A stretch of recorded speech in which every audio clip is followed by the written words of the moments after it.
아줌마 술집 여자는 면회 안 돼. 젖을 다 내놓고 왔네. 위병소의 두꺼운 방탄 유리 너머로 툭 하고 던져진 말은 차가운 공기보다 더 날카롭게 고막을 파고들었다.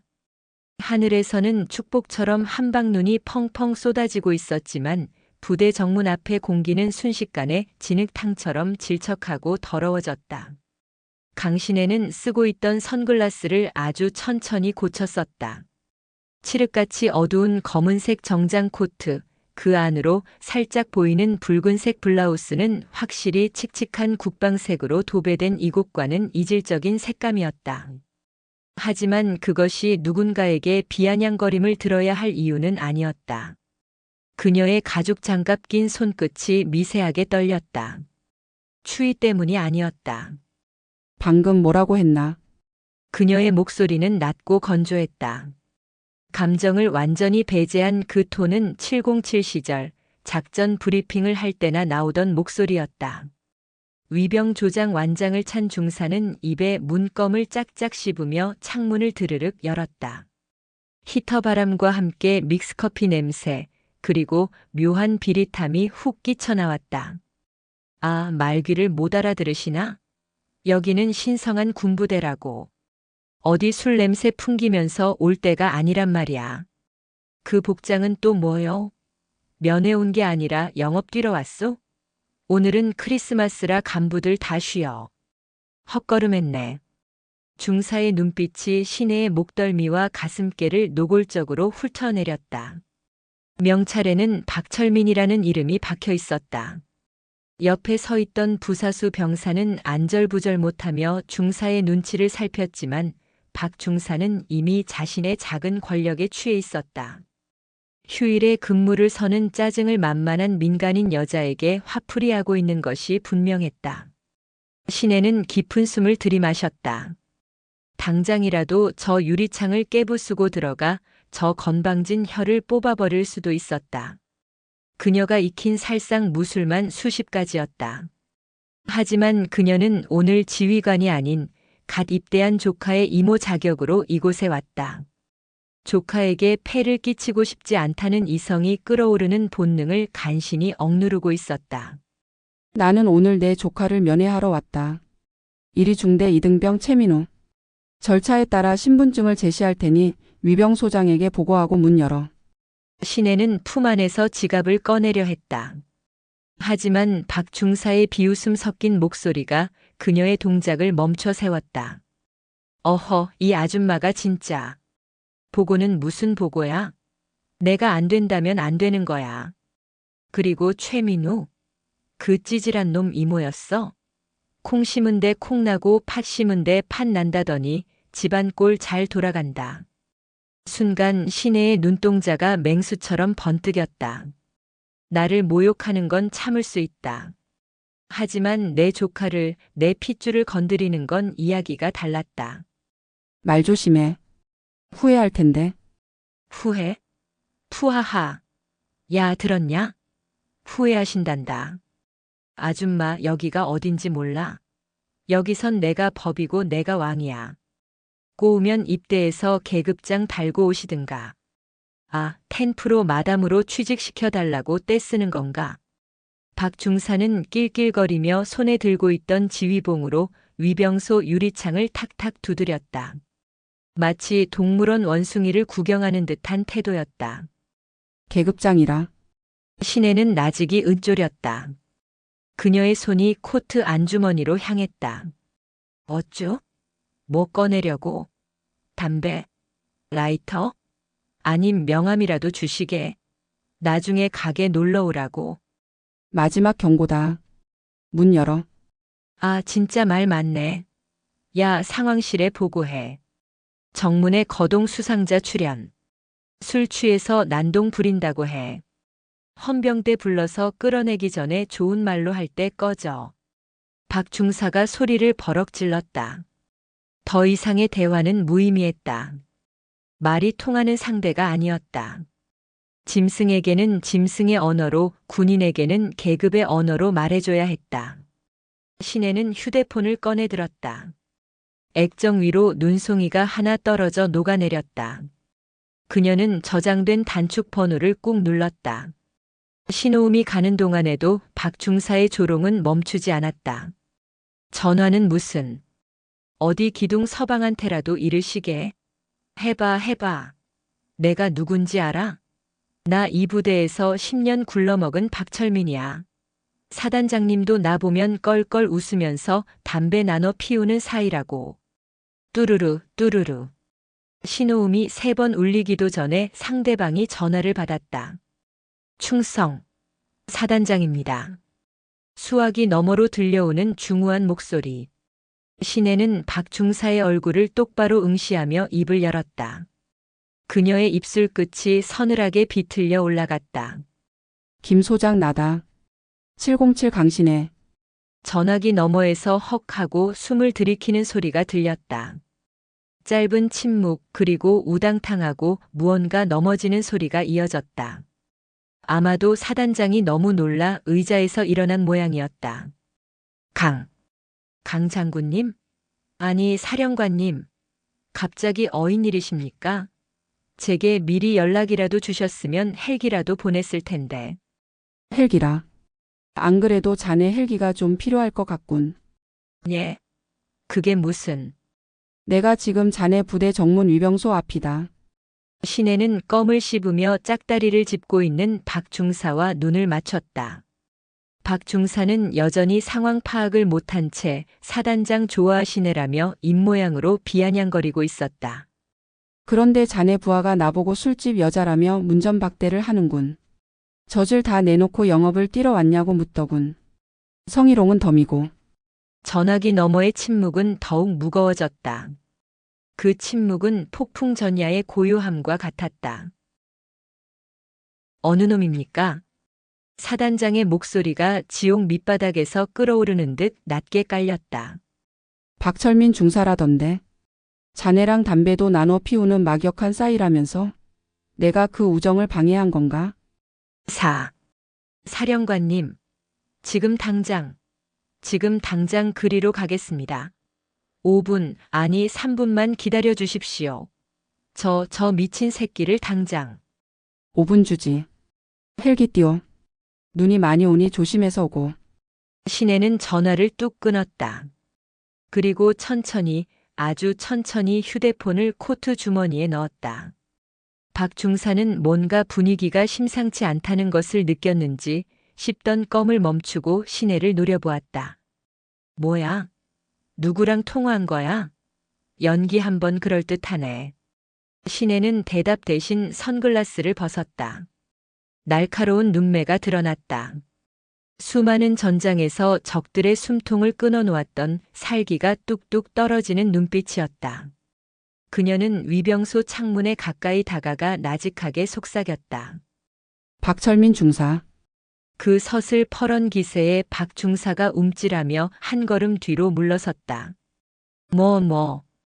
왜 이름을 부르고 지랄이야. 지금 그 건방진 입 다물지 말고 계속 털어봐. 5분 뒤에도 그 입이 열려 있을지 궁금하니까. 멀리서 아주 희미하게 두두두두 하는 프로펠러 소리가 들려오기 시작했다. 눈보라치는 하늘 저편에서 성탄절의 산타클로스 대신 분노한 사단장이 날아오고 있었다. 두두두두두. 처음에는 산짐승이 우는 소리 같기도 했고 산골짜기를 타고 내려오는 바람 소리 같기도 했다. 하지만 그 소리는 아주 빠른 속도로 그리고 아주 불길한 리듬으로 공기의 진동을 바꿔놓고 있었다. 단순한 소리가 아니었다.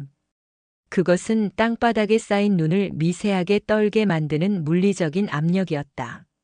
시계 바늘은 오후 5시를 갓 넘기고 있었다. 겨울 산의 해는 이미 능선 너머로 사라진 지 오래였고 굵어지는 눈발 탓에 사방은 한밤중처럼 어둑어둑했다. 위병소 안의 공기가 미묘하게 달라졌다. 히터가 웅웅거리는 소리 사이로 파고드는 그 규칙적인 파열음. 박철민 중사는 씹던 껌을 멈추고 인상을 찌푸렸다. 뭐야? 무슨 소리야 이거? 옆에 서 있던 부사수 병사가 창밖으로 고개를 빼꼼 내밀었다. 눈보라치는 잿빛 하늘에서 무언가가 다가오고 있었다.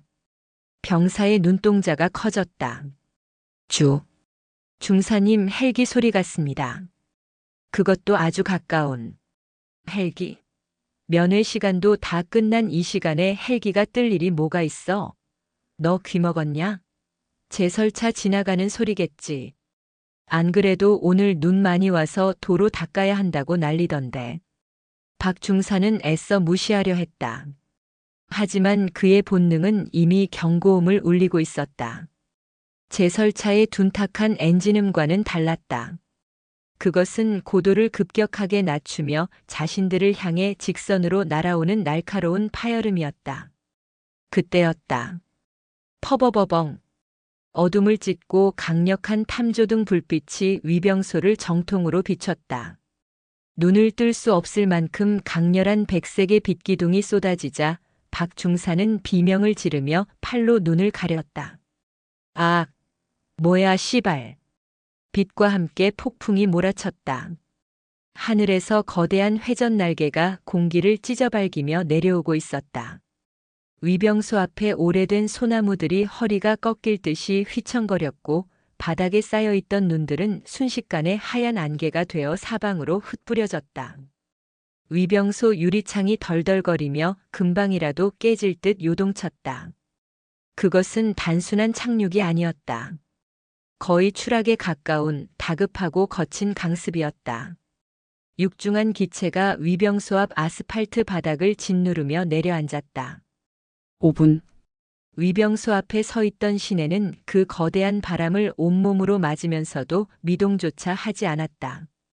그녀의 붉은 코트 자락과 긴 생머리가 미친 듯이 휘날렸지만 그녀는 마치 태풍의 눈처럼 고요했다. 그녀는 손목시계를 힐끗 보며 나직이 중얼거렸다. 면회 시간 끝났다고 핑계 대기에는 아직 1분 남았군. 헬기가 완전히 멈추기도 전이었다. 프로펠러가 일으키는 굉음 속에서 한 사내가 뛰어내렸다. 정복도 전투복도 아닌 헐렁한 야전 상의를 대충 걸친 모습. 머리에는 별 2개가 선명하게 박힌 철모를 삐딱하게 쓰고 있었다.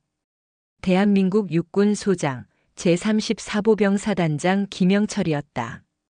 그는 헬기에서 뛰어내리자마자 바닥의 빙판에 미끄러져 휘청거렸다. 체면이고 뭐고 따질 겨를이 없어 보였다. 그는 흙탕물이 튀는 것도 아랑곳하지 않고 눈을 부릅뜬 채 위병소를 향해 전력 질주했다. 그의 뒤로 무장한 호위 병력들이 다급하게 따라붙었다. 박 중사는 멍하니 그 광경을 바라보았다. 다리가 풀려 주저앉을 뻔한 것을 간신히 창틀을 잡고 버텼다. 사단장님? 그의 입에서 바람 빠지는 소리가 새어나왔다. 저 사람이 왜 하필 지금, 왜 여기에? 머릿속이 하얗게 전멸했다. 면회 시간이 늦었다고 쫓아내려던 여자 하나 때문에 사단장이 직접 헬기를 타고 온다고. 상식적으로 말이 되지 않는 상황이었다. 김 소장은 숨을 헐떡이며 시내의 앞에 멈춰섰다. 그리고 그 즉시 군화발 뒤꿈치를 딱 붙이며 절도 있는 거수 경례를 올렸다. 굉음 속에서도 그의 목소리는 쩌렁쩌렁하게 울려 퍼졌다. 충성. 사단장 소장 김영철. 강신의 사령관님의 방문을 신고합니다. 사령관. 강신의. 그 단어들이 박 중사의 귀에 꽂히는 순간 시간은 정지했다. 박 중사는 자신의 귀를 의심했다. 잘 못 들은 것이 분명했다. 술집 마담이라고 생각했던 저 여자가, 젖을 내놓고 영업 뛰러 왔냐고 비아냥거렸던 저 여자가, 사령관. 시내는 천천히, 아주 천천히 김 소장의 경례를 받았다. 그녀의 손이 우아하게 올라가 눈썹 끝에 머물렀다. 절도 있고 완벽한 각도. 현역 시절 수만 번 반복했을 그 동작에는 숨길 수 없는 위험이 배어 있었다. 쉬어. 김 소장. 늦은 시간에 미안하군. 눈길이라 차가 막혀서 5분 정도 늦을 것 같더군. 그래도 위병소에는 정확히 마감 시간 전에 도착했네. 예. 감사합니다. 도착하셨으면 바로 연락을 주시지 그러셨습니까? 이 눈보라 속에 서 계시게 하다니 제 불찰입니다. 김 소장은 열중쉬어 자세를 취하며 식은땀을 줄줄 흘렸다. 영하의 날씨였지만 그의 등은 이미 땀으로 흠뻑 젖어 있었다. 그는 707 시절 시내의 명성을 누구보다 잘 알고 있었다. 얼음 마녀 피의 여제. 그녀가 지나간 자리에는 적들의 시체조차 남지 않는다는 전설적인 인물. 심지어 최연소 여성 중장으로 예편한 전설 중의 전설이었다. 신혜는 고개를 돌려 위병소 안을 바라보았다. 유리창 너머로 사시나무 떨듯 떨고 있는 박 중사와 눈이 마주쳤다. 그녀는 손가락을 까딱했다. 나오라는 신호였다. 김 소장이 벼락 같은 고함을 질렀다. 위병 조장, 당장 튀어나오지 못해. 내 놈이 정신이 나갔구나. 감히 누구 앞이라고 문을 걸어 잠그고 있어. 박 중사는 비틀거리며 위병소 문을 열고 나왔다. 다리에 힘이 들어가지 않아 거의 기어나오는 수준이었다. 눈 덮인 아스팔트 바닥에 무릎을 꿇은 그는 고개조차 들지 못했다. 사단장님. 저는 그게 아니라 면회 시간이 다 되어서. 닥쳐. 이 미친 새끼야. 시간이 문제냐? 내 놈이 뱉은 말을 기억 못해? 감히 누구 안전이라고. 박 중사의 얼굴에서 핏기가 완전히 사라졌다. 그는 숨이 턱 막히는 공포를 느꼈다. 자신이 뱉었던 말들이 비수가 되어 심장을 찌르는 것 같았다. 술집 여자 영업, 기둥 서방. 하나하나가 즉결 처형을 당해도 할 말이 없는 망언들이었다. 박 중사는 바닥에 머리를 쳐박았다. 이마가 깨져 피가 흘러도 아픈 줄 몰랐다. 죽을 죄를 지었습니다. 장군님, 제발 살려주십시오. 제가 눈이 멀었습니다. 복장이 너무 화려하셔서 민간인인 줄 알고. 민간인인 줄 알았더라. 신혜는 박 중사의 앞에 다가가 쭈그리고 앉았다. 그리고 가죽 장갑 낀 손으로 박 중사의 턱을 잡아 강제로 들어 올렸다. 공포에 질려 눈물 콧물 범벅이 된 얼굴이 드러났다. 그래, 민간인이면 그렇게 대해도 된다는 건가? 대한민국 육군 부사관의 대민 마인드가 고작 그 수준이야? 신혜의 목소리는 차분했지만 그 안에는 억눌린 분노가 끓고 있었다. 나는 내 조카를 보러 왔을 뿐이다.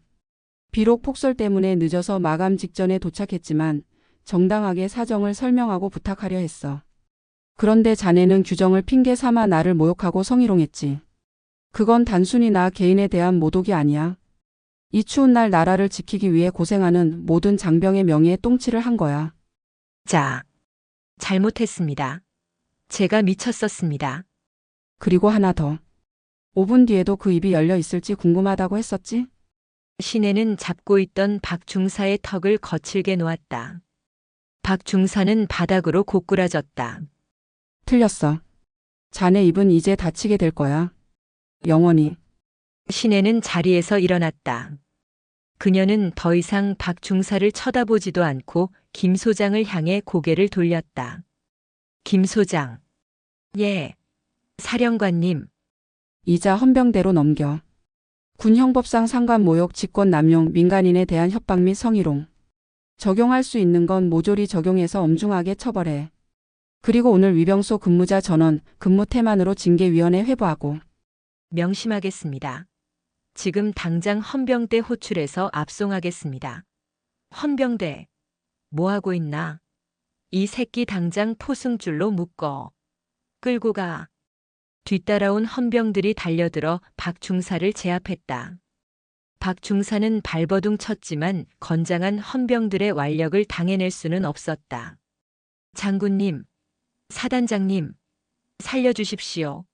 제가 가장입니다. 처자식이 있습니다. 제발요. 처절한 비명과 함께 박 중사가 질질 끌려갔다. 눈밭 위로 그가 남긴 긴 흔적이 선명하게 새겨졌다. 신혜는 그 모습을 끝까지 지켜보지 않았다.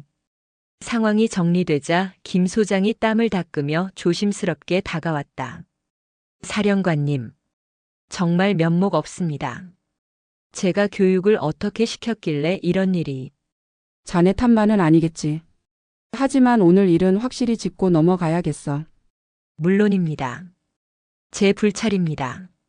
면회 시간이 조금 지났지만 사령관님을 위해서라면 특별히 면회실을 개방하겠습니다. 본청 귀빈실로 모실까요?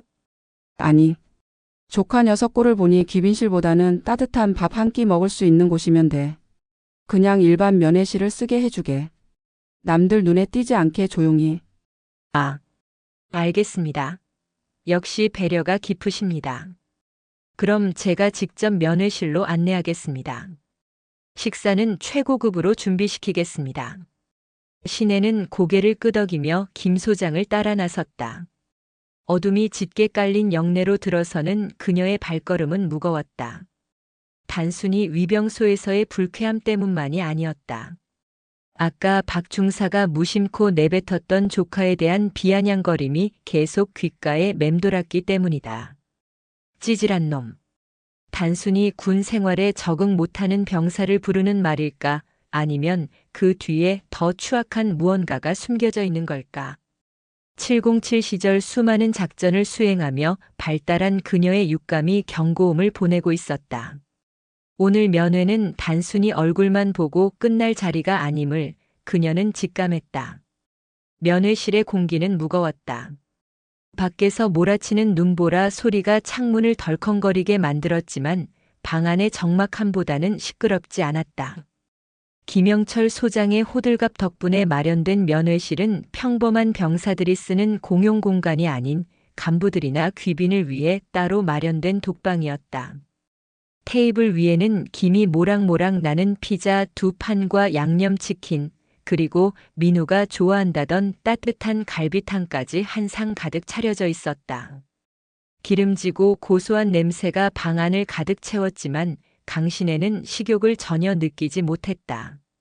그녀의 시선은 굳게 닫힌 문고리에만 고정되어 있었다. 끽 하는 소리와 함께 문이 조심스럽게 열렸다. 실례하겠습니다. 쭈뼛거리며 들어오는 그림자. 헐렁한 주황색 활동복을 입고 머리를 짧게 깎은 청년. 조카 최민우였다. 입대한 지 겨우 3달.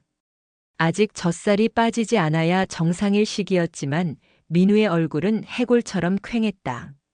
눈 밑에는 짙은 다크서클이 턱까지 내려와 있었고 입술은 껍질이 벗겨져 하얗게 터 있었다. 무엇보다 신혜의 가슴을 철렁하게 만든 것은 그의 눈빛이었다. 생기라고는 찾아볼 수 없는 겁에 질린 초식동물의 눈. 민우야. 신혜가 자리에서 일어나며 나직이 이름을 불렀다. 민우는 움찔하며 어깨를 떨었다. 마치 자신의 이름을 부르는 것이 또 다른 짓이나 얼차려의 시작인 줄 아는 것처럼. 이 이모. 민우는 믿기지 않는다는 듯 눈을 비볐다. 진짜 이모네. 와. 꿈인 줄 알았어. 행정반에서 면회라고 하길래 또 누가 장난치는 줄 알고. 앉아. 날씨 춥지? 따뜻한 거 좀 먹자. 신혜는 애써 밝은 미소를 지으며 민우의 손을 이끌어 의자에 앉혔다. 민우는 테이블 가득 차려진 음식을 보더니 눈이 휘둥그레졌다. 와, 이거 다 뭐야? 피자에 치킨에. 대박이다. 너 먹이려고 사왔지. 눈치 보지 말고 얼른 먹어. 맛있겠다. 민우는 허겁지겁 젓가락을 들었다.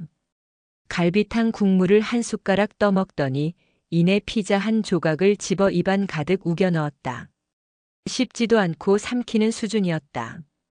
볼이 미어터지도록 음식을 밀어넣는 모습은 배고픔이라기보다는 생존을 위한 처절한 몸부림처럼 보였다. 신혜는 말없이 물컵을 밀어주었다. 목이 메어 캑캑거리면서도 민우는 먹는 것을 멈추지 않았다. 천천히 먹어. 누가 뺏어 먹니? 아니, 너무 맛있어서. 부대밥이랑은 완전 다르네. 민우가 닭다리를 집으려 손을 뻗었다. 그 순간이었다. 신혜의 매서운 눈썰미가 민우의 손등을 포착했다. 활동복 소매가 살짝 걷히면서 드러난 손목과 손등. 그곳은 엉망진창이었다. 단순한 겨울철 동상으로 튼 상처가 아니었다. 무언가 거친 물건에 긁히고 찍히고 딱지가 앉았다가 다시 터진 흔적들이 역력했다. 손톱 밑은 까맣게 변색되어 있었고 손가락 마디마디가 부자연스럽게 부어 있었다. 잠깐. 신혜가 민우의 손목을 낚아챘다. 아! 민우가 자지러지듯 비명을 지르며 손을 빼려 했다. 신혜는 놓아주지 않았다. 그녀는 민우의 소매를 걷어 올렸다. 손목 위쪽으로 시퍼런 멍자국이 띠를 두르고 있었다. 누군가 밧줄이나 끈으로 강하게 결박했던 흔적, 혹은 군화발로 지식여 밟은 자국이었다. 방 안의 공기가 순식간에 차갑게 식었다. 신혜의 눈동자가 흔들렸다. 이것은 훈련 중 부상이 아니었다. 명백한 폭행의 흔적이었다. 이게 뭐야? 신혜의 목소리가 낮게 깔렸다. 민우는 황급히 소매를 내리며 시선을 피했다. 아무것도 아니야. 그냥 작업하다가. 다들 이래. 겨울이라서. 거짓말하지 마. 이모가 군 생활을 몇 년을 했는데 작업 상처랑 구타 흔적을 구분 못할 것 같아. 신혜는 민우의 턱을 부드럽게 감싸 자신을 보게 했다. 민우의 눈동자가 불안하게 흔들렸다. 솔직하게 말해. 누가 그랬어? 민우는 입을 꾹 다물었다. 말하면 죽는다 라는 공포가 그를 지배하고 있는 듯 했다. 민우야. 이모 알지?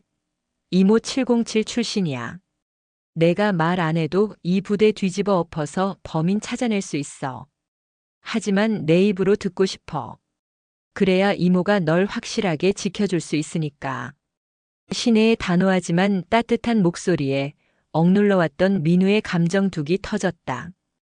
그렁그렁하던 눈물이 뚝뚝 떨어져 갈비탕 국물 위로 파문을 일으켰다. 이모. 그래 말해봐. 행보관님이. 행정보급관? 상사? 민우는 고개를 끄덕이며 흐느꼈다. 김철수.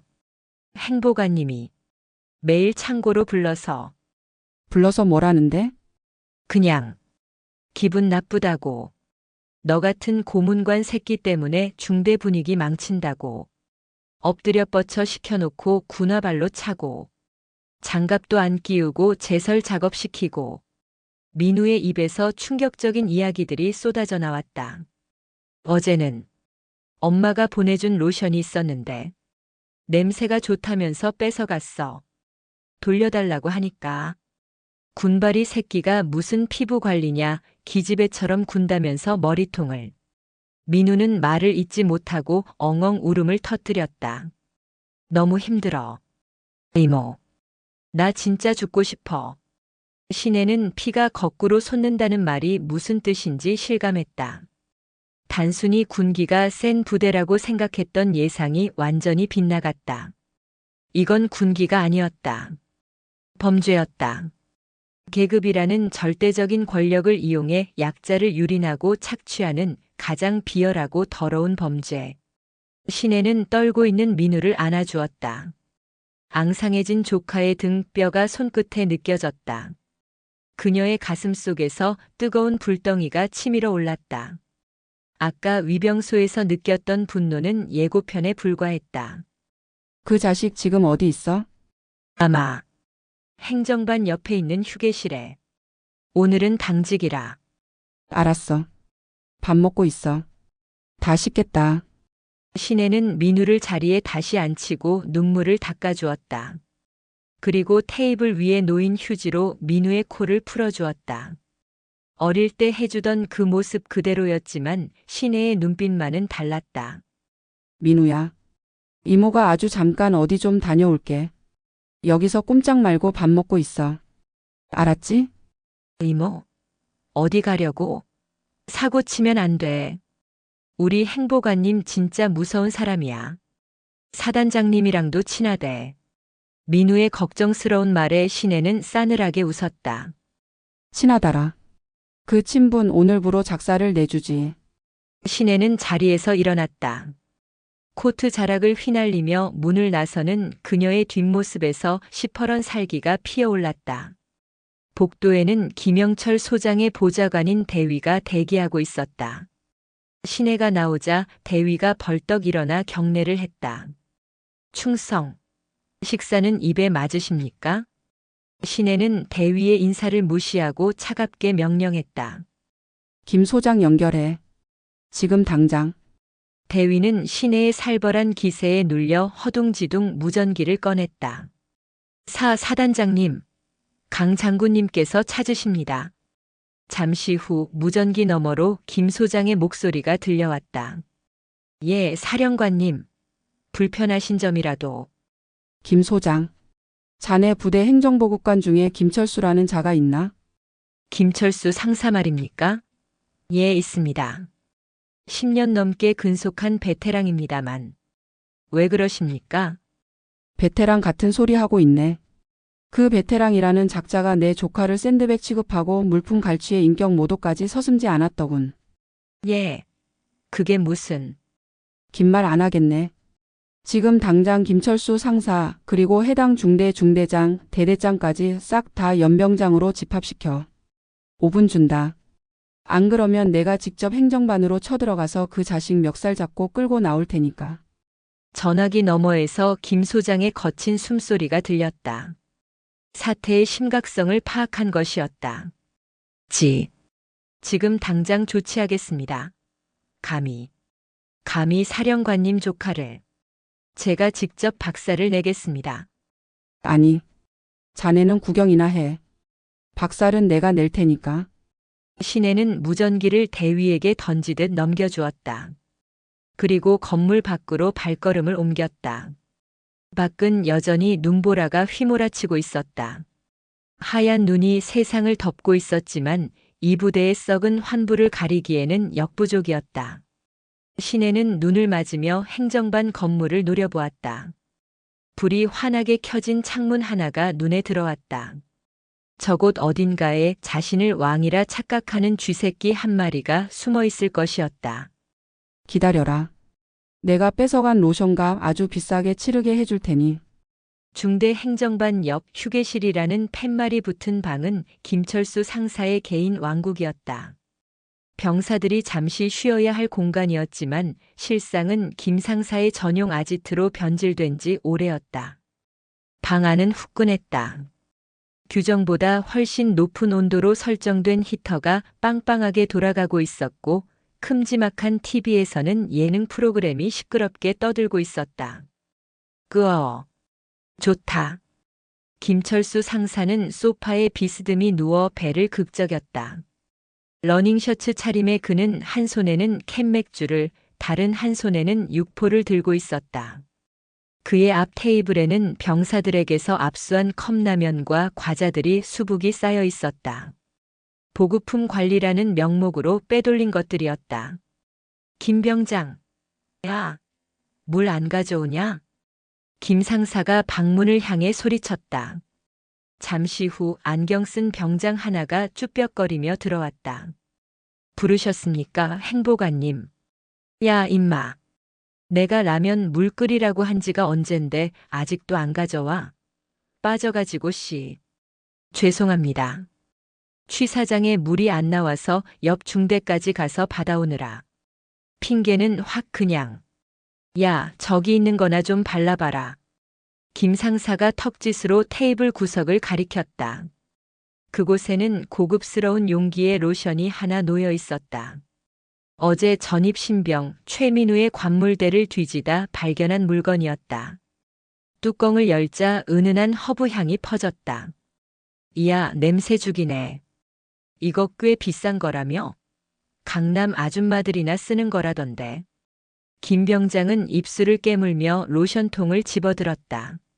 민우가 어머니에게 선물 받았다며 아끼던 것이었다. 돌려달라고 사정하는 민우의 머리를 김 상사가 슬리퍼로 후려치던 장면이 떠올라 가슴이 답답해졌다. 뭐해? 안 바르고. 내 등판에 좀 발라보라고. 요즘 피부가 거칠어서 원. 김 상사는 킬킬거리며 러닝셔츠를 걷어 올렸다. 두툼한 등 살이 출렁거렸다. 김 병장은 떨리는 손으로 로션을 짜서 김 상사의 등에 발랐다. 어우, 시원하다. 역시 비싼 게 좋아. 그 찌질한 최민우 놈 피부 호강시켜줘봤자 군 생활하는데 도움도 안 되는 거 내가 대신 써주는 게 애국이지, 안 그러냐? 그렇습니다. 김 병장은 억지로 대답했다. 속에서는 천불이 났지만 이 부대에서 김 상사의 눈밖에 나면 남은 군 생활이 지옥이 된다는 것을 너무나 잘 알고 있었다. 근데 오늘따라 밖이 왜 이렇게 시끄럽냐? 헬기 소리도 들리는 것 같고. 김 상사는 TV를 보며 건성으로 물었다. 아, 사단장님께서 갑자기 순실을 오셨다는 이야기가 있습니다. 뭐? 영감탱이가 이 밤중에? 크리스마스에 할 일도 없나? 에이, 귀찮게 시리. 뭐 우리 중대까지 오겠냐? 위병소나 좀 털고 가시겠지. 김 상사는 대수롭지 않게 여기며 육포를 씹었다. 그는 사단장 김영철 소장과 동양 출신이라는 이유로 꽤나 두터운 신임을 받고 있었다. 몇 번의 감사 위기도 사단장의 비호 아래 능구렁이처럼 빠져나갔던 그였다. 그때였다. 쾅! 하고 휴게실 문이 부서질 듯 열렸다. 아이씨, 깜짝이야. 어떤 놈이야? 김 상사가 욕설을 내뱉으며 벌떡 일어났다. 문 앞에는 얼굴이 하얗게 질린 중대장이 서 있었다. 행보관님, 큰일 났습니다. 지금 당장 연병장으로 집합하랍니다. 아니, 중대장님 노크도 없이. 누가 집합하랍니까? 대대장님입니까? 오늘 당직 사령이 누군데? 사단장님입니다. 아니, 사단장님이 모시고 온 분이. 아무튼 지금 빨리 나가셔야 합니다. 완전 군장 찰 시간도 없습니다. 그냥 몸만 튀어오랍니다. 중대장의 다급한 태도에 김 상사는 그제야 사태가 심상치 않음을 느꼈다. 그는 입가에 묻은 육포 부스러기를 훔치며 투덜거렸다. 아니 무슨. 이 추운 날에. 알겠습니다. 옷만 좀 입고. 옷 입을 시간 없습니다. 지금 당장. 중대장은 김 상사의 팔을 잡아 끌었다. 김 상사는 슬리퍼 바람에 야전 상에 하나만 겨우 걸친 채 밖으로 끌려나갔다. 복도에 나서자마자 살을 애는 듯한 냉기가 몰아쳤다. 하지만 그보다 더 무서운 것은 건물을 감싸고 있는 침묵이었다. 평소라면 왁자지껄했을 생활관이 쥐 죽은 듯 조용했다. 연병장으로 향하는 길, 눈보라는 더욱 거세져 있었다. 이미 연병장 한가운데에는 몇 명의 인형이 서 있었다. 대대장, 작전장교 그리고 사단장 김영철 소장이 뒷짐을 지고 서 있었다. 김 소장의 표정은 도살장에 끌려가는 소처럼 어두웠다. 뭐야, 분위기 왜 이래? 김 상사는 본능적으로 움츠러들었다. 그는 허둥지둥 달려가 김 소장 앞에 섰다. 충성. 행정보급관 상사 김철수 집합했습니다. 김 소장은 대답 대신 김 상사를 쏘아보았다. 그 눈빛에는 실망감과 분노 그리고 공포가 뒤섞여 있었다. 김 상사, 너 오늘 제삿날인 줄 알아라. 예. 사단장님, 그게 무슨 말씀이신지. 그때 어둠 속에서 또 하나의 인형이 걸어 나왔다.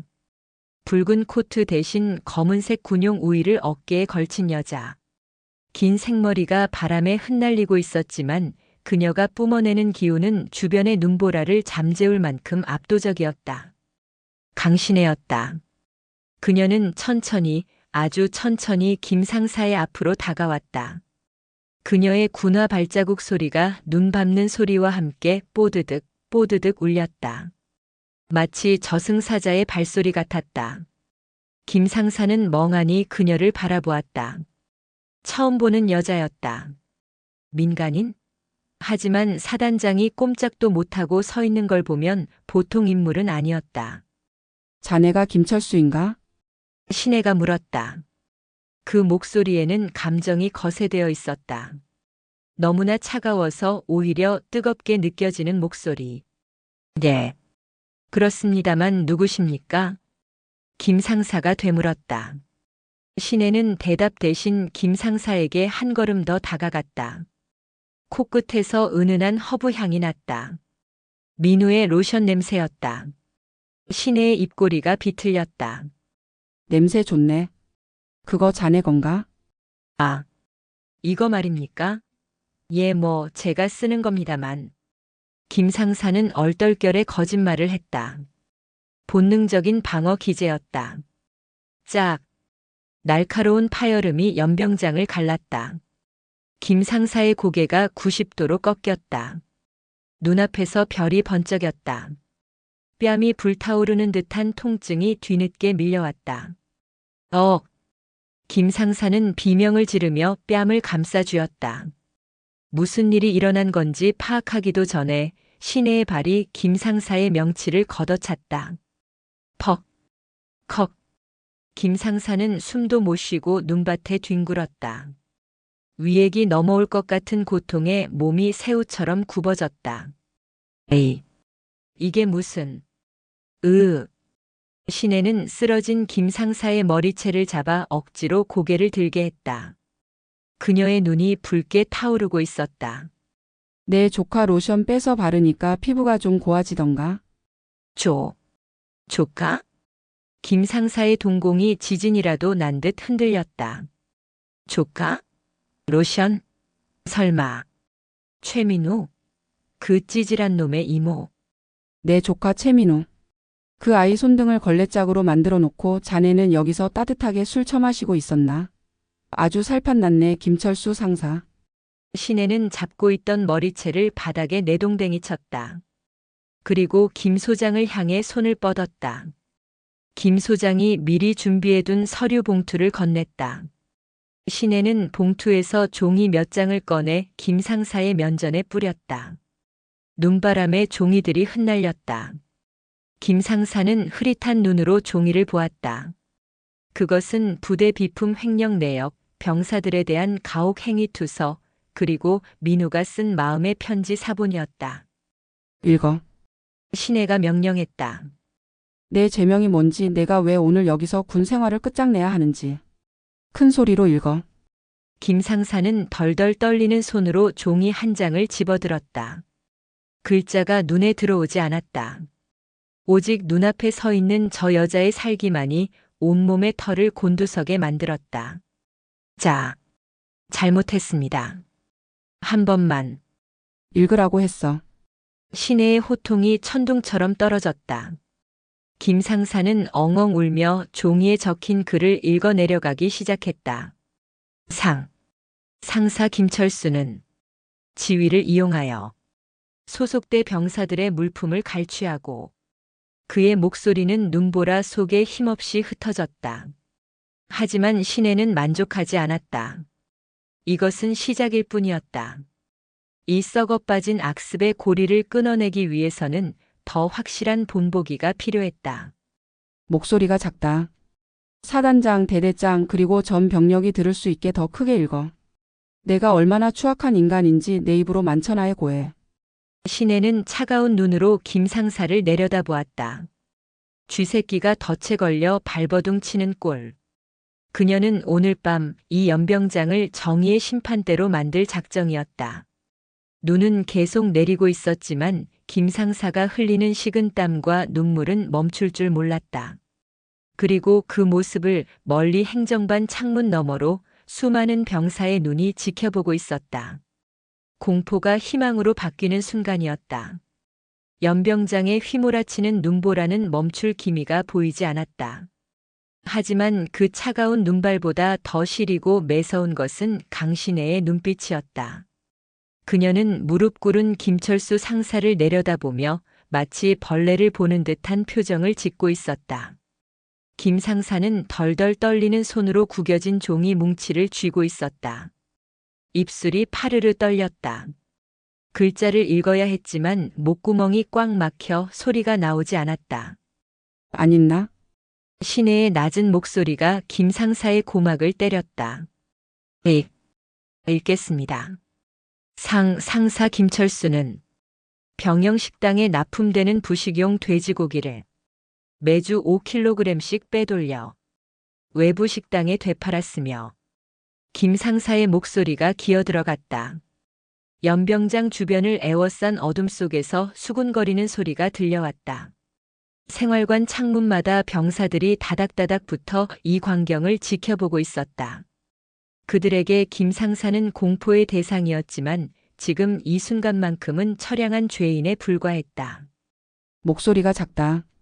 내가 돼지고기를 훔쳐다 팔아먹을 때의 그 당당함은 어디 갔나? 더 크게. 저기 생활관 끝에 있는 이등병까지 다 들리게 복창해. 상사 김철수는 부식용 고기를 빼돌려 사익을 취했습니다. 또한 겨울철 난방용 유류를 개인 차량에 주유하고 남은 기름을 김 상사는 악을 쓰듯 소리쳤다. 수치심에 얼굴이 불그락푸르락 달아올랐다.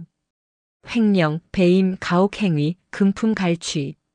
줄줄이 쏟아져 나오는 죄목들은 그가 군인이라기보다 시정잡배에 가깝다는 것을 증명하고 있었다.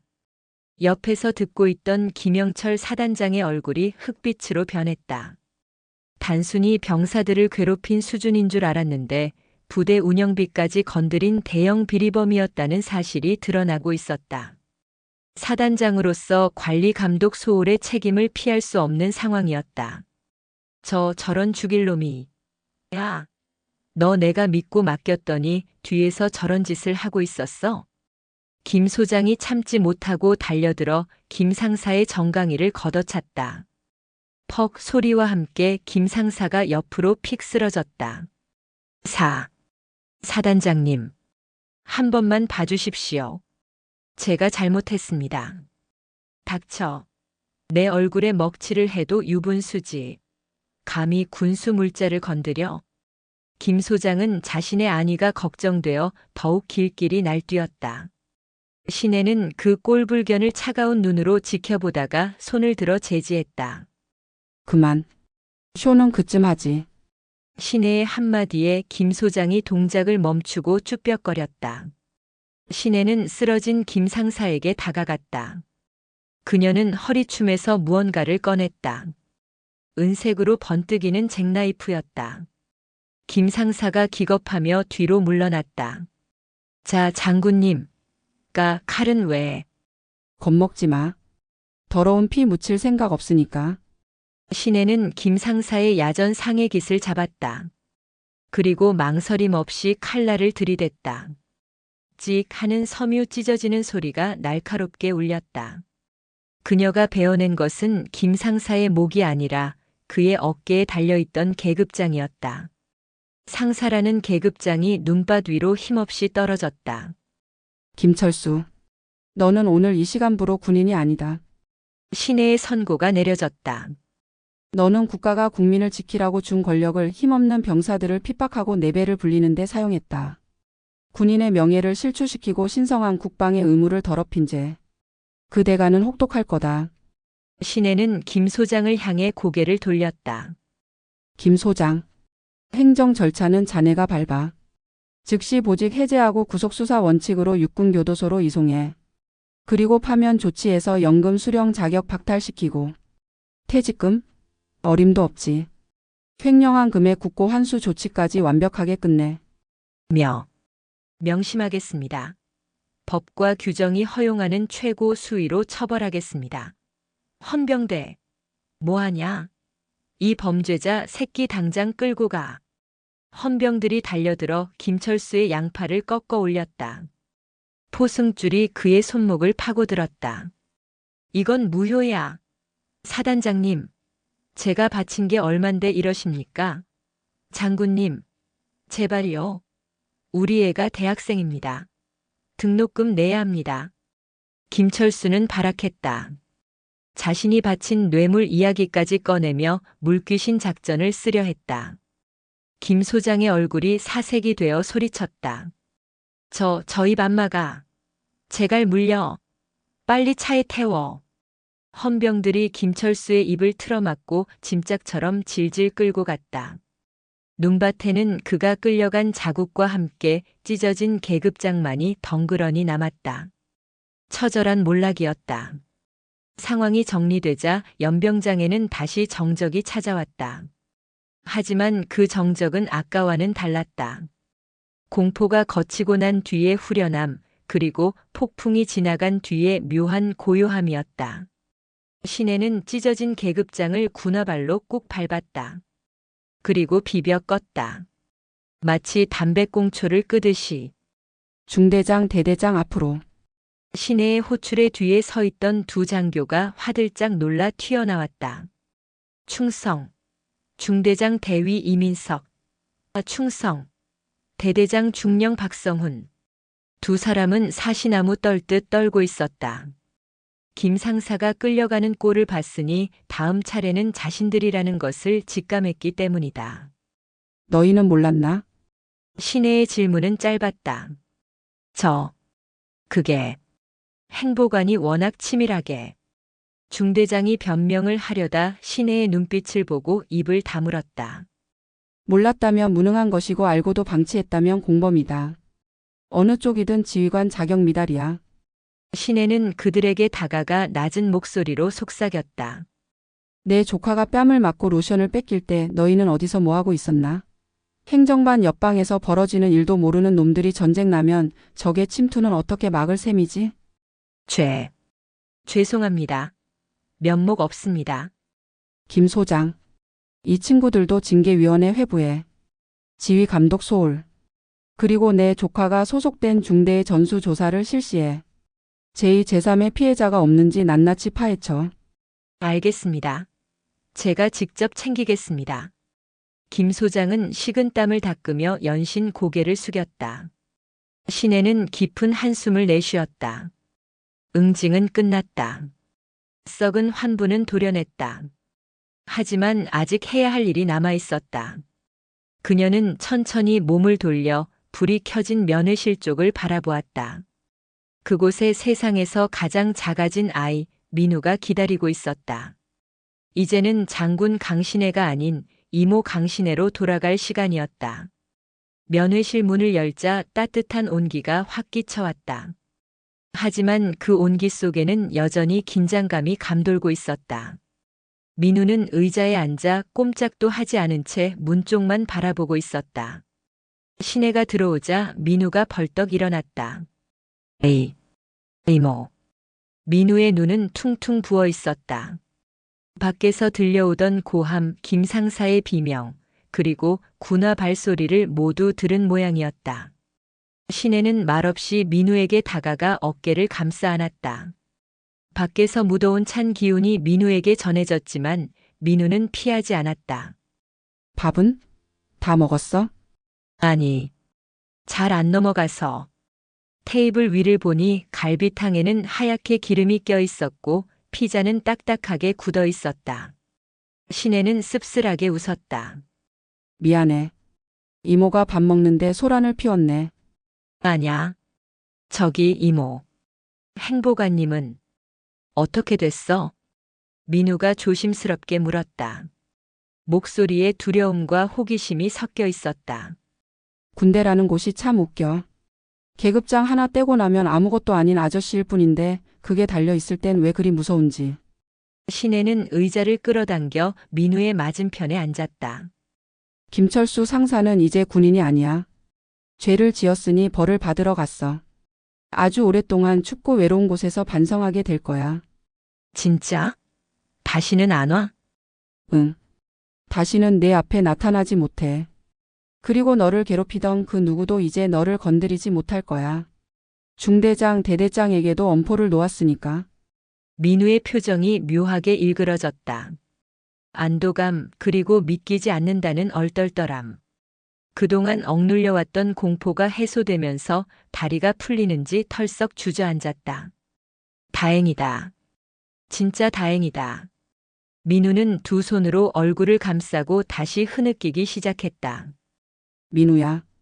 신혜가 민우의 손을 잡았다. 거칠어진 손등, 찢어진 상처들이 신혜의 가슴을 후벼 팠다. 그녀는 주머니에서 연고를 꺼냈다. 아까 오는 길에 약국에 들러 샀던 최고급 상처 치료제였다. 손 줘봐.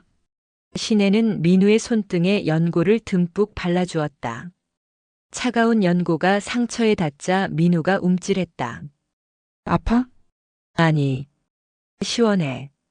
신혜는 정성스럽게 연고를 문지르며 입을 열었다.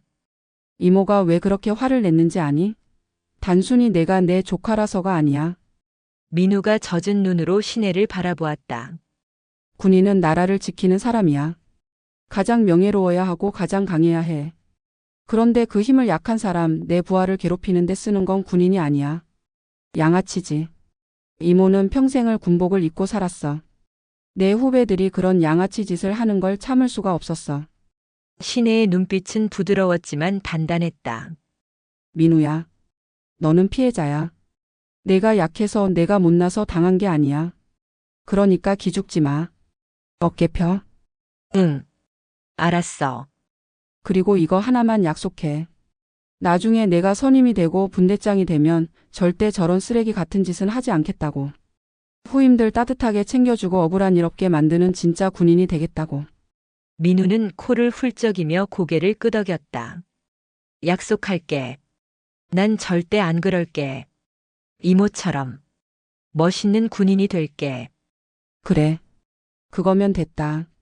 신혜는 민우의 머리를 쓰다듬었다. 까까머리의 까칠한 감촉이 손바닥에 전해졌다. 어리기만 했던 조카가 어느새 이렇게 커서 군복을 입고 있다는 사실이 새삼 대견하고 짠했다. 이제 밥 먹자. 다 식었지만 그래도 먹어야 힘을 내지. 이모가 갈비탕 다시 데워달라고 할까? 아니야, 그냥 먹을래. 이모랑 같이 먹으면 다 맛있어. 민우는 씩씩하게 숟가락을 들었다. 굳어버린 피자를 한 입 베어 무는 민우의 얼굴에 처음으로 희미한 미소가 번졌다. 그것은 생존을 위한 미소가 아니라 안도와 감사함에서 우러나오는 진짜 미소였다. 식사를 마치고 나니 어느새 시간은 밤 9시를 향하고 있었다. 이제는 헤어져야 할 시간이었다. 신혜는 민우를 생활관까지 데려다 주겠다고 했지만 민우는 고개를 저었다.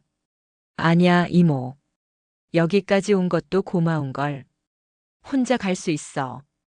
그리고 이제 안 무서워. 민우의 눈빛이 아까와는 달라져 있었다. 두려움에 떨던 초식동물의 눈이 아니었다. 자신을 지켜주는 든든한 뒷배가 있다는 사실, 그리고 정의는 승리한다는 것을 목격한 소년의 눈에는 작은 불꽃이 일렁이고 있었다. 그래. 씩씩하네. 무슨 일 있으면 언제든지 전화해. 이모 번호 알지? 응. 707 어른마녀. 민우가 장난스럽게 웃었다. 신혜도 피식 웃음을 터뜨렸다. 까불기는. 들어가봐. 감기 걸리겠다. 이모 조심해서 가. 진짜 고마워. 충성. 민우가 어설프지만 진지한 자세로 거수 경례를 했다. 신혜는 정석대로 칼 같은 각도로 답례를 했다. 충성. 민우가 행정반 건물로 뛰어들어가는 뒷모습을 끝까지 지켜본 뒤 신혜는 몸을 돌렸다. 위병소 앞에는 김영철 소장이 기다리고 있었다. 그는 여전히 긴장한 표정으로 서 있었다. 가시는 겁니까, 사령관님?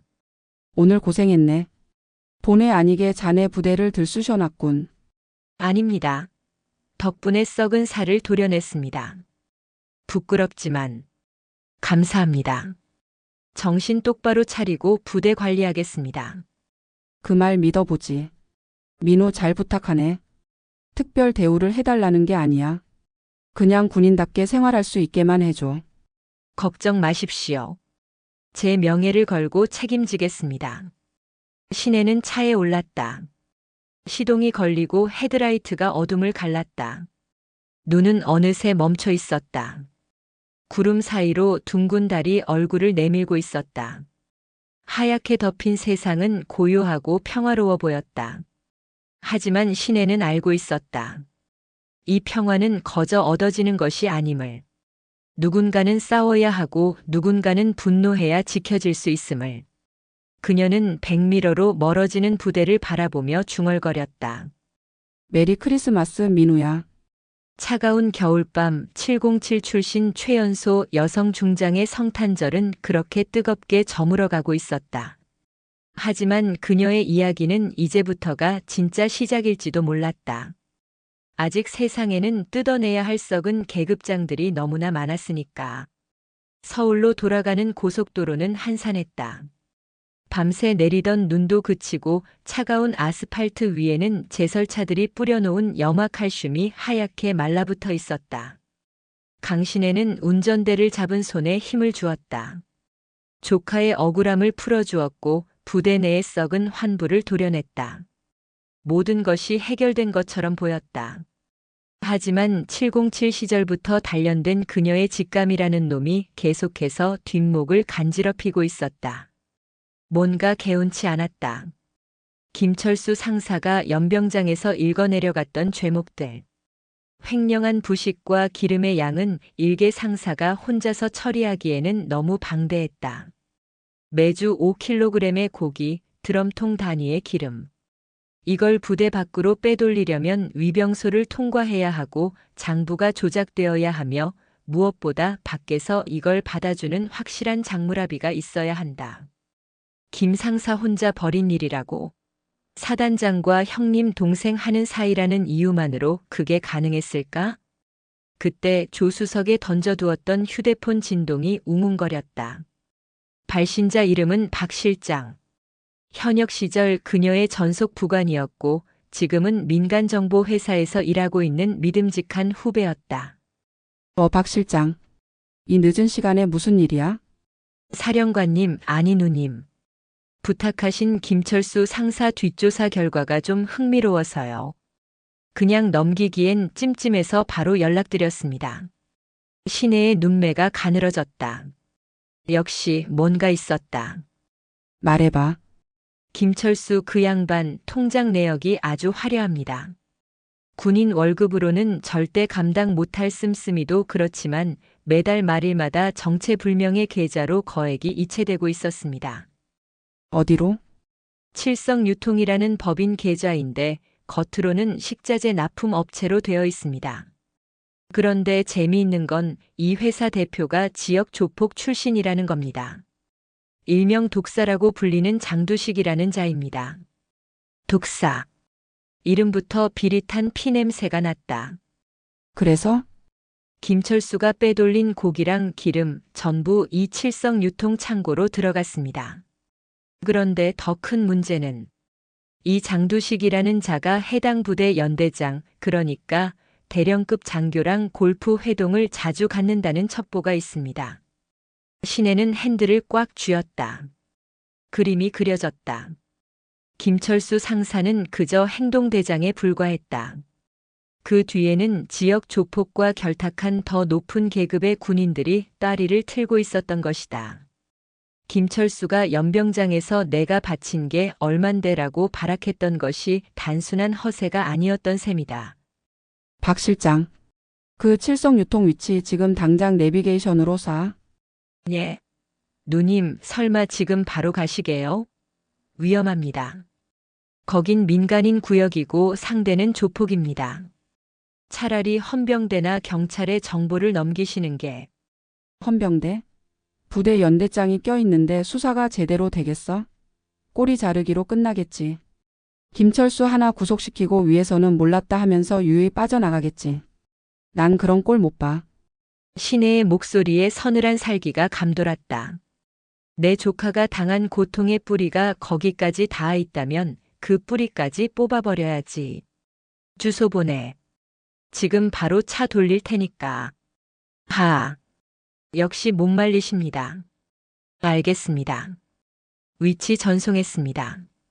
대신 절대 총기 사용은 안 되는 거 아시죠?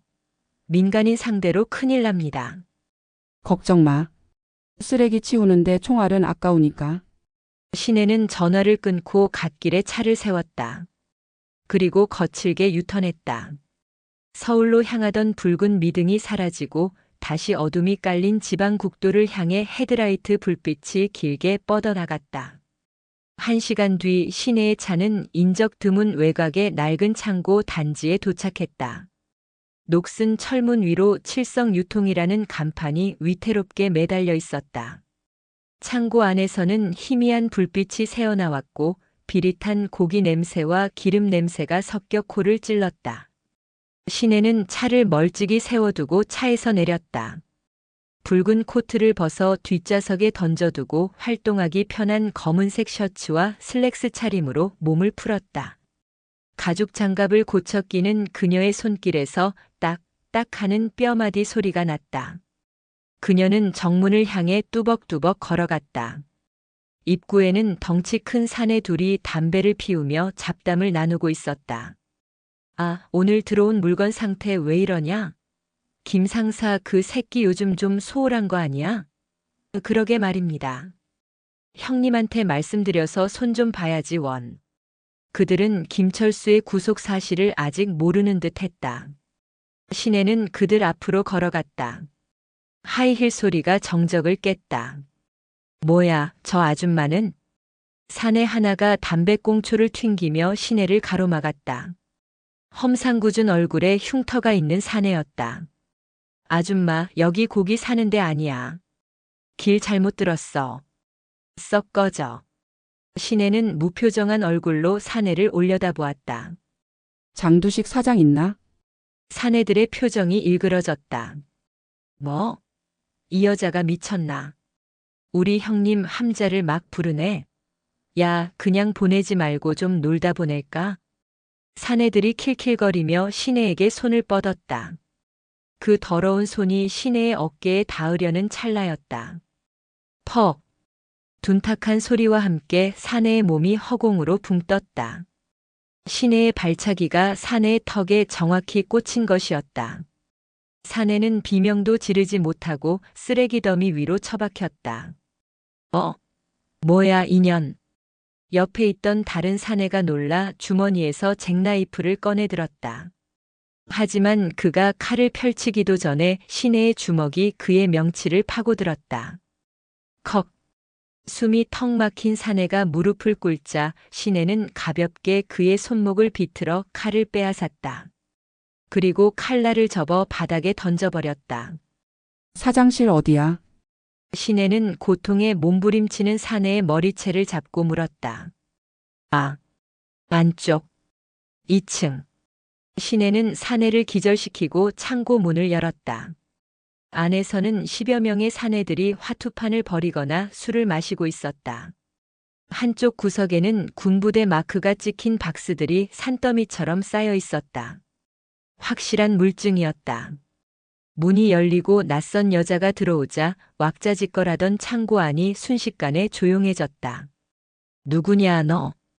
가운데 앉아있던 뱀 문신이 목까지 올라온 남자가 천천히 일어났다. 독사 장두식이었다.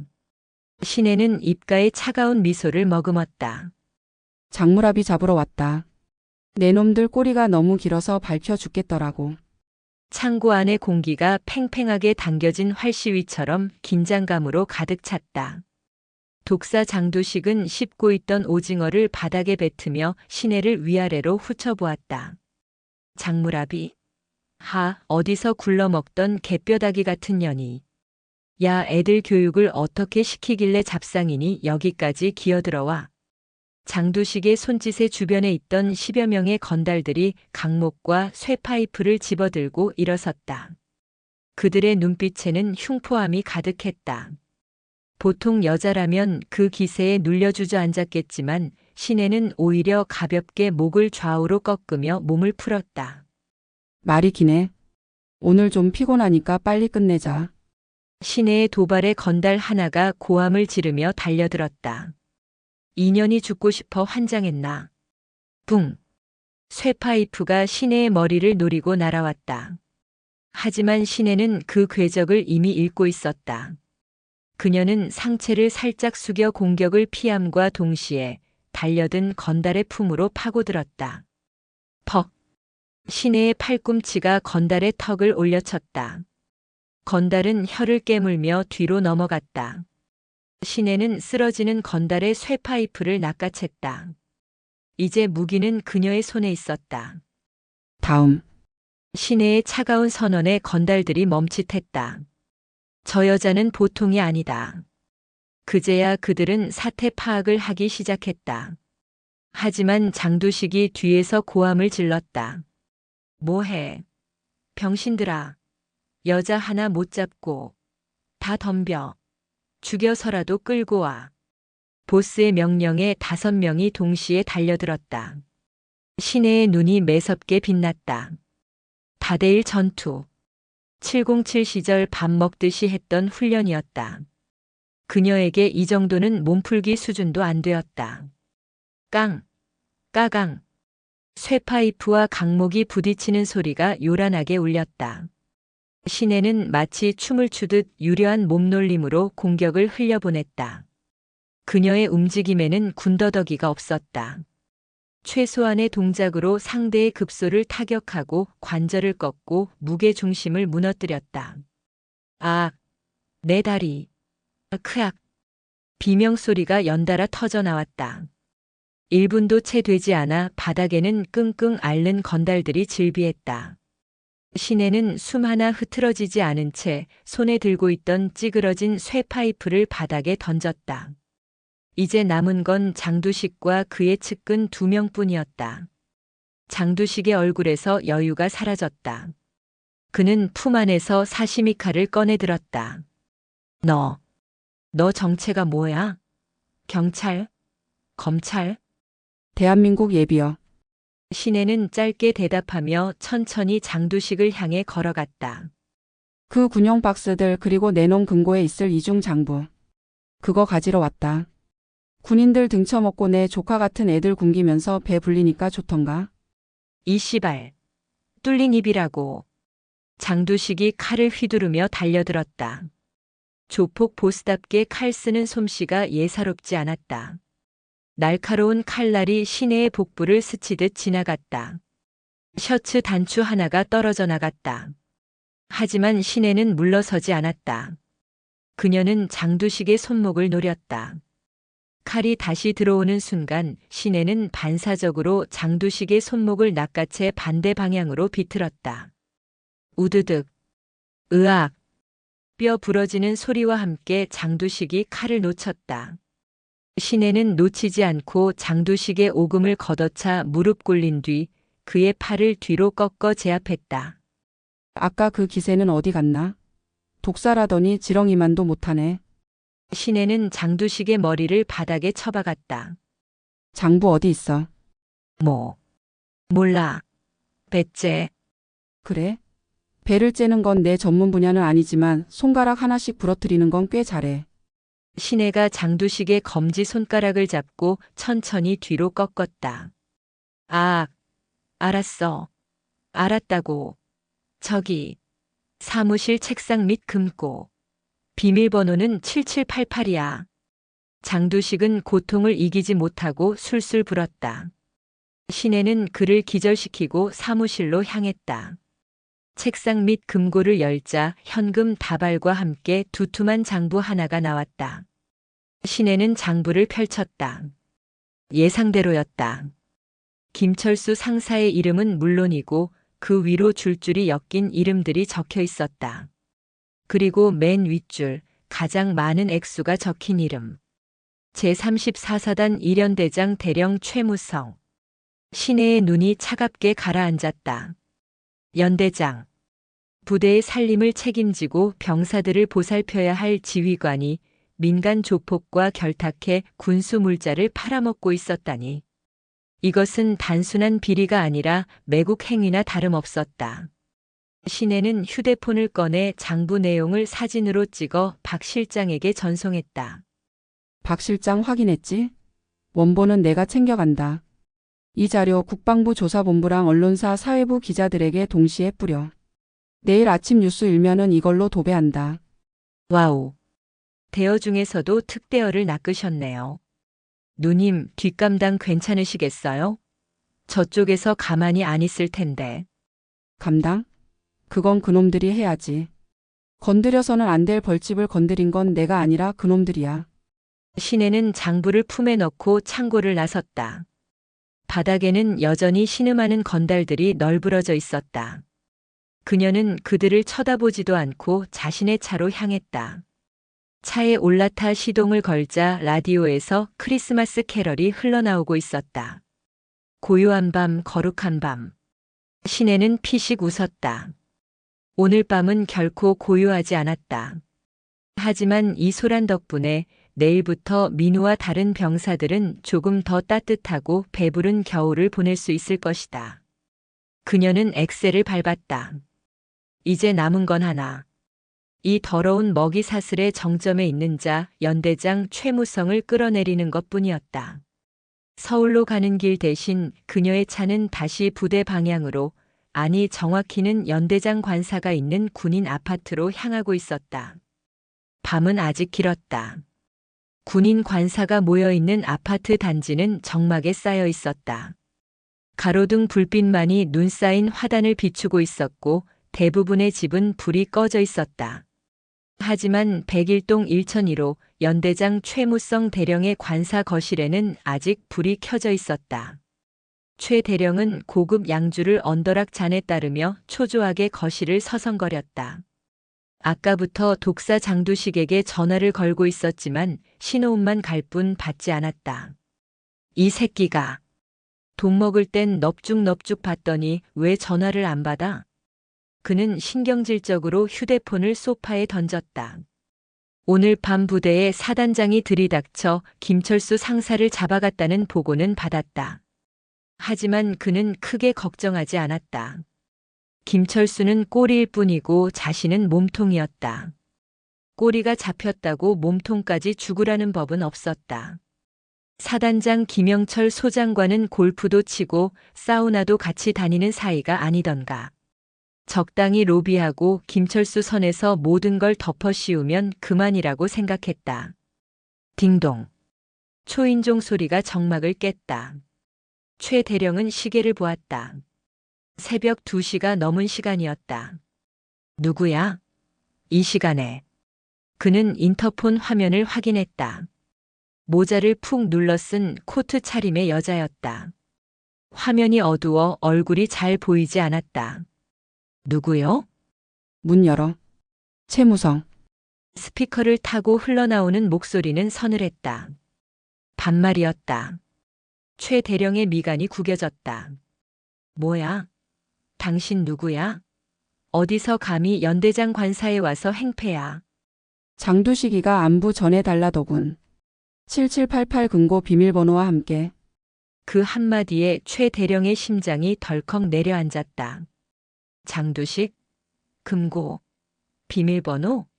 그것은 오직 자신과 장두식만이 아는 비밀이었다. 그는 떨리는 손으로 문 열림 버튼을 눌렀다. 도어락이 해제되는 소리와 함께 현관문이 열렸다. 강신혜가 뚜벅뚜벅 걸어 들어왔다. 그녀의 검은 셔츠에는 핏자국이 희미하게 묻어 있었고 헝클어진 머리카락에서는 화약 냄새 대신 비릿한 쇠 냄새가 났다. 나 당신. 정체가 뭐야? 독사는? 장두식이는 어떻게 됐어? 최 대령이 뒷걸음질 치며 물었다. 신혜는 대답 대신 품에서 장부 한 권을 꺼내 거실 테이블 위에 툭 던졌다. 장두식은 지금쯤 병원에서 뼈를 맞추고 있거나 경찰서 유치장에서 콩밥 먹을 준비를 하고 있겠지. 자, 이제 내 차례다. 최 대령은 장부를 낚아채 펼쳐보았다. 자신의 이름과 날짜 그리고 뇌물 액수가 적나라하게 적혀 있었다. 식은땀이 비오듯 쏟아졌다. 이 장부가 공개되면 옷을 벗는 건 물론이고 군사법원에서 중형을 면치 못할 것이었다. 그의 눈빛이 흔들리더니 이내 도끼가 서렸다. 어차피 이 여자 혼자다. 이 장부만 없애면 그리고 이 여자만 입 다물게 하면 살 길이 있을지도 모른다. 그는 눈알을 굴리다 거실 구석에 세워진 골프채를 발견했다. 드라이버였다. 이 미친년이. 어디서 굴러먹던 첩자인지는 모르겠지만 제 발로 호랑이 굴에 들어왔구나.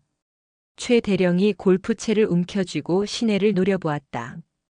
이거 내놔. 그리고 너도 여기서 못 나간다. 붕. 최 대령이 힘껏 골프채를 휘둘렀다. 쇳덩이가 공기를 가르는 소리가 흉흉했다. 하지만 신혜는 눈 하나 깜짝하지 않았다. 그녀는 날아오는 골프채를 피하지 않고 오히려 한 발짝 앞으로 내디뎠다. 그녀의 왼손이 궤적을 그리며 최 대령의 손목 안쪽을 파고들었다. 동시에 오른손바닥이 최 대령의 턱을 강타했다. 퍽, 컥, 단 일격이었다. 최 대령의 고개가 뒤로 젖혀지며 골프채가 허공을 날아 바닥에 뒹굴었다. 신혜는 비틀거리는 최 대령의 멱살을 잡고 거실 소파로 내동댕이 쳤다. 호랑이 굴.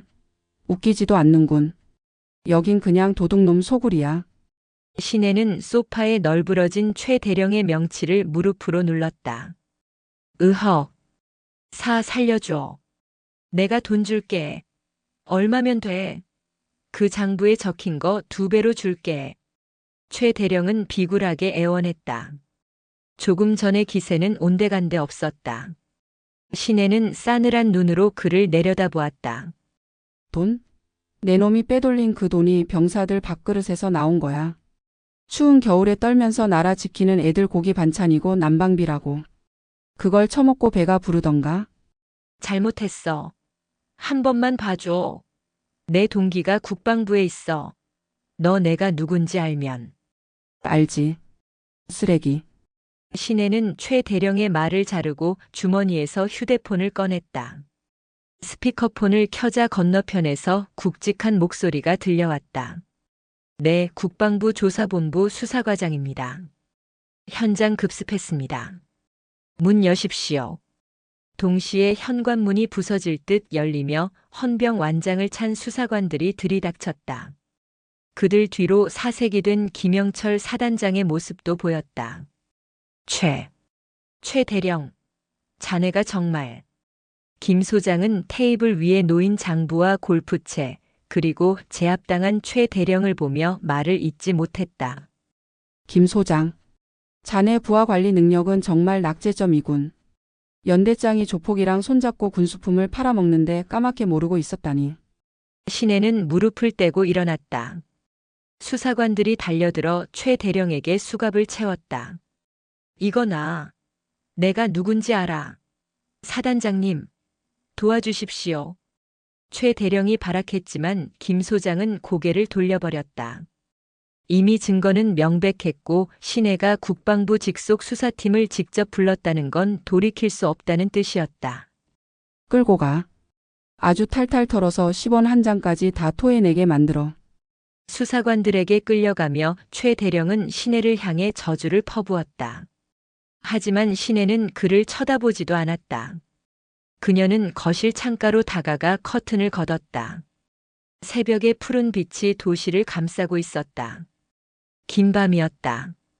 위병소에서의 실랑이부터 시작해 김철수 상사의 구속, 조폭 소탕, 그리고 연대장의 체포까지. 하룻밤 사이에 폭풍처럼 몰아친 일들이 주마등처럼 스쳐 지나갔다. 사령관님, 면목 없습니다. 김 소장이 다가와 고개를 숙였다. 사과할 대상이 틀렸어. 나한테 하지 말고 자네가 지휘하는 병사들에게 하게. 그리고 민우. 신혜는 코트 자락을 휘날리며 현관을 나섰다. 내일부터 부대 밥상에 고기 반찬 제대로 올라오는지 지켜보겠네. 차가운 새벽 공기가 폐부 깊숙이 들어왔다. 비릿한 피 냄새와 화약 냄새가 씻겨나가는 기분이었다. 정의 구현. 거창한 말 같지만 결국은 제자리를 찾는 일이었다. 밥은 병사에게, 도둑놈은 감옥으로. 그 단순한 이치를 바로잡는데 참 긴 시간이 걸렸다. 계절은 어김없이 흘렀다. 살을 애는 듯한 칼바람이 불던 겨울이 가고 지리산 자락에도 따스한 봄바람이 불어왔다. 부대 울타리 너머로 벚꽃이 흐드러지게 피었고 연병장의 눈은 녹아 파릇파릇한 새싹이 돋아나고 있었다. 주말 면회실 앞은 가족과 연인을 만나러 온 면회객들로 북적였다. 돗자리를 펴고 도시락을 먹는 사람들, 서로의 얼굴을 만지며 웃음꽃을 피우는 사람들. 그 평화로운 풍경 속에 강신혜가 서 있었다. 붉은 코트 대신 가벼운 베이지색 트렌치 코트를 입은 그녀는 훨씬 편안해 보였다. 선글라스 너머로 보이는 눈매도 한결 부드러웠다. 이모. 저 멀리서 우렁찬 목소리가 들려왔다. 신혜가 고개를 돌렸다. 건강하게 그을린 피부, 딱 벌어진 어깨, 그리고 한층 늠름해진 표정의 청년이 뛰어오고 있었다. 최민우였다. 계급장은 어느새 작대기 2개, 일병으로 바뀌어 있었다. 우리 민호 일병 달더니 더 멋있어졌네. 신혜가 활짝 웃으며 민우를 맞이했다. 민우는 쑥스러운 듯 머리를 극적였지만 그 동작에는 예전에 주눅든 기색이 전혀 없었다. 잘 지냈어? 왜 연락도 없이 왔어? 놀랐잖아. 서프라이즈지. 지나가는 길에 들렀어. 밥은? 잘 먹고 있고? 그럼. 요즘 우리 부대밥 진짜 잘 나와. 오늘 점심에도 제육볶음 나왔는데 고기가 산더미였어. 애들이 다 이모 덕분이라고 난리야. 민우가 엄지손가락을 치켜 세웠다. 김철수 상사와 최무성 대령이 구속된 후 부대에는 대대적인 개혁 바람이 불었다. 횡령되었던 예산이 정상적으로 집행되면서 식단 질이 급격히 좋아졌고 병영 내 부조리를 근절하기 위한 감찰 활동도 강화되었다. 신혜는 돗자리를 펴고 준비해온 도시락을 꺼냈다. 김밥, 유부초밥, 그리고 과일들. 소박하지만 정성이 담긴 음식들이었다. 손 좀 보자. 신혜가 민우의 손을 잡았다. 지난 겨울 찢어지고 터져서 엉망이었던 손등은 깨끗하게 아물어 있었다. 굳은 살이 박여 조금 투박해졌지만 그것은 고통의 흔적이 아니라 성실함의 훈장이었다. 다행이다. 흉터 안 남아서. 이제 작업할 때도 장갑 꼭 끼게 해. 간부님들도 엄청 챙겨주시고. 분위기 진짜 좋아졌어. 민우는 김밥을 입에 넣으며 오물거렸다. 참, 그 소식 들었어? 김철수 상사 징역 5년 나왔다며? 연대장은 7년이고. 그래. 죄 지은 만큼 받는 거지. 그리고 그 장두식이라는 조폭놈도 조직 와해되고 구속됐어. 이제 나쁜 놈들은 다 청소됐다. 진짜 영화 같다, 우리 이모. 707 전설 맞네. 민우가 존경 어린 눈빛으로 신혜를 바라보았다. 신혜는 피식 웃으며 민우의 어깨를 툭 쳤다. 전설은 무슨. 그냥 조카 바보 이모지. 두 사람은 벚꽃잎이 날리는 연병장을 바라보며 도란도란 이야기를 나누었다. 훈련 이야기, 여자친구 사귀고 싶다는 고민, 전역하면 뭐 할지 같은 평범하고 소소한 이야기들. 지난 겨울 공포에 떨며 눈물 젖은 피자를 먹던 그날과는 천지 차이였다. 민우야. 응? 군 생활 힘들지? 아무리 좋아졌다고 해도 군대는 군대니까. 신혜의 질문에 민우는 잠시 생각하더니 고개를 끄덕였다. 힘들지. 춥고 덥고 졸리고. 가끔은 집에 가고 싶고. 민우는 씩 웃었다. 근데 견딜만해. 나만 힘든 거 아니잖아. 내 옆에 전우들도 있고 밖에서 나 응원해주는 가족들도 있고. 그리고 무엇보다 민우가 신혜를 똑바로 바라보았다. 내가 지켜야 할 것들이 있다는 게 꽤 멋진 일이더라고. 이모가 왜 평생 군복을 입었는지 조금은 알 것 같아. 신혜의 가슴 한구석이 뭉클해졌다. 어리기만 했던 녀석이 어느새 진짜 군인이 되어가고 있었다. 그녀는 민우의 머리를 쓰다듬어 주었다. 다 컸네 내 새끼. 그럼 이모는 이제 걱정 안 해도 되겠네? 당연하지. 이제 707 어른 마녀 조카답게 특급 전사도 따고 분대장도 달 거야. 지켜봐줘. 면회 시간이 끝나가고 있었다. 안내 방송이 흘러나오자 아쉬운 표정의 병사들이 하나둘 일어났다. 신혜는 자리에서 일어나 돗자리를 정리했다. 들어가. 다음 휴가 때 맛있는 거 사줄게. 응. 이모도 조심해서 가. 진짜 고마워 항상. 민우는 다시 한번 거수 경례를 했다. 각이 딱 잡힌 절도 있는 경례였다. 신혜도 마주 경례했다. 충성. 민우가 씩씩하게 생활관으로 뛰어가는 모습을 보며 신혜는 차에 올랐다. 시동을 걸고 부대를 빠져나오는 길, 백미러 속에 펄럭이는 태극기가 보였다. 그리고 그 아래 평화롭게 훈련을 받고 있는 병사들의 모습이 스쳐 지나갔다. 지난 겨울의 폭풍은 지나갔다. 썩은 가지를 잘라낸 자리에는 새살이 돋았고 그 땅은 더욱 단단해졌다. 신혜는 창문을 열었다. 향긋한 꽃내음이 차 안으로 들어왔다. 그녀는 선글라스를 고쳐 썼다. 이제 그녀는 다시 일상으로 돌아간다. 하지만 언젠가 또다시 누군가가 정의를 위협하고 약자를 괴롭힌다면 그때는 주저없이 다시 붉은 코트를 입고 나타날 것이다. 707 출신 최연소 여성 중장 강신혜의 전쟁은 아직 끝나지 않았으니까. 다만 지금은 이 평화로운 봄을 만끽할 시간이었다. 차는 벚꽃 터널을 지나 뻥 뚫린 도로를 향해 시원하게 내달렸다. 그녀의 입가에 옅은 미소가 번졌다. 참으로 좋은 날이었다. 날이었다. 날이었다. 날이었다. 날이었다. 날이었다. 날이었다.